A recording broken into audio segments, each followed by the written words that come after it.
தலைப்புச் செய்திகள். சட்டப்பேரவைத் தேர்தலுக்கான விருப்ப மனு விநியோகத்தை தொடங்கியது திமுக.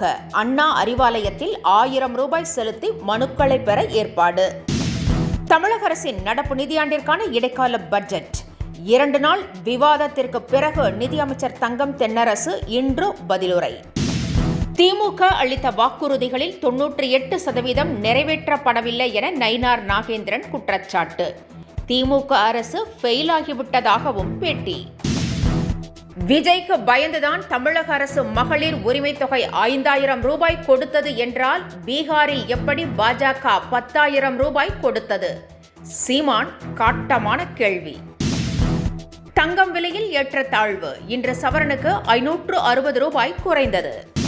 இனி விரிவான செய்திகள். தமிழக அரசின் நடப்பாண்டிற்கான இடைக்கால பட்ஜெட் விவாதத்திற்கு நிதியமைச்சர் தங்கம் தென்னரசு பதிலுரை வழங்கினார். தமிழகத்தில் இந்த ஆண்டு சட்டப்பேரவை தேர்தல் நடைபெற உள்ள நிலையில் கடந்த 17ஆம் தேதி 2026-27ஆம் ஆண்டிற்கான இடைக்கால பட்ஜெட் தாக்கல் செய்யப்பட்டது. 2 நாட்கள் விவாதம் நடைபெற்றது. இதனிடையே நிதியமைச்சர் தங்கம் தென்னரசு பதிலுரை வழங்கினார். தமிழக சட்டப்பேரவை தேர்தலுக்கான விண்ணப்ப விநியோகத்தை திமுக இன்று தொடங்கியது. கட்சியின் தலைமை அலுவலகத்தில் விண்ணப்ப விநியோகத்திற்கு ஏற்பாடு செய்யப்பட்டுள்ளது. 1000 ரூபாய் செலுத்தி விண்ணப்பங்களை பெற்றுக்கொள்ளலாம் என அறிவுறுத்தப்பட்டுள்ளது. மேலும் பொது தொகுதிக்கு 25,000 ரூபாயும் தனி தொகுதிக்கு 15,000 ரூபாயும் செலுத்தி விண்ணப்பத்தை சமர்ப்பிக்க வேண்டும் என தெரிவிக்கப்பட்டுள்ளது. விண்ணப்பதாரர்கள் கேட்கும் தொகுதி மாற்று கட்சியினருக்கு ஒதுக்கப்பட்டால் அந்த தொகை திருப்பிக் கொடுக்கப்படும் என்றும் தெரிவிக்கப்பட்டுள்ளது.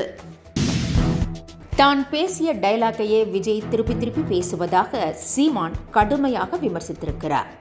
விஜய் போல தான் அரசியலுக்கு வரவில்லை என்றும் கட்சி தொடங்கி படிப்படியாக உயர்ந்து அங்கீகாரத்தை பெற்றுள்ளதாகவும் சீமான் காட்டமாக தெரிவித்திருக்கிறார். தனக்கு பயந்துதான் திமுக அரசு 5000 ரூபாயை வழங்கியதாக விஜய் கூறுவதை விமர்சித்துள்ள சீமான், அப்படியென்றால் பீகாரில் விஜய்க்கு பயந்துதான் தேர்தல் நேரத்தின் போது பாஜக 10,000 ரூபாய் கொடுத்ததா என்றும் கேட்டிருக்கிறார். திமுக கூட்டணியில் தேமுதிக இணைந்துள்ள நிலையில் அந்த கட்சிக்கு எத்தனை சீட்டு ஒதுக்கப்படும் என்பது உள்ளிட்ட செய்திகள் தொடர்ந்து வெளியாகி வருகிறது.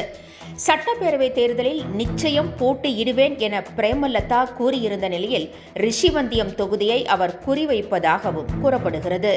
மேலும் அந்த கட்சிக்கு ஒரு ராஜ்யசபா சீட் ஒதுக்கப்பட உள்ளதாகவும் அது நிச்சயம் விஜய பிரபாகரனுக்கு அளிக்கப்படும் என்றும் கூறப்படுகிறது. காங்கிரசின் கதர் சட்டைகள் கிழிக்கப்பட்டிருப்பதாக தன்னை பற்றி வைகோ கூறியதற்கு மாணிக்கம் தாக்கூர் கடும் கண்டனம் தெரிவித்துள்ளார். இதுகுறித்து தனது எக்ஸ் தளத்தில் அவர் பதிலடி கொடுத்திருக்கிறார். கூட்டணி குறித்து பேசக்கூடாது என்று அகில இந்திய காங்கிரஸ் தலைமை சொன்ன ஒத்த வார்த்தைக்காக பொறுத்து கொண்டிருப்பதாகவும் குறிப்பிட்டுள்ளார். பொறுமையுடன் கடந்து போகிறேன், பயத்தினால் அல்ல என்றும் மாணிக்கம் தாக்கூர் எச்சரித்திருக்கிறார்.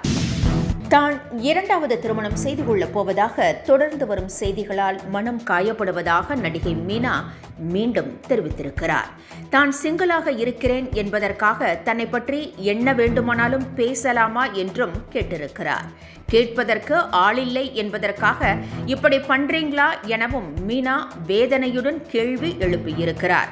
கடந்த 2022ஆம் ஆண்டு மீனாவின் கணவர் வித்யாசாகர் காலமானார் என்பது குறிப்பிடத்தக்கது. கடந்த தேர்தலின் போது திமுக அளித்த வாக்குறுதிகளில் 98% நிறைவேற்றப்படவில்லை என நயினார் நாகேந்திரன் குற்றம் சாட்டியுள்ளார்.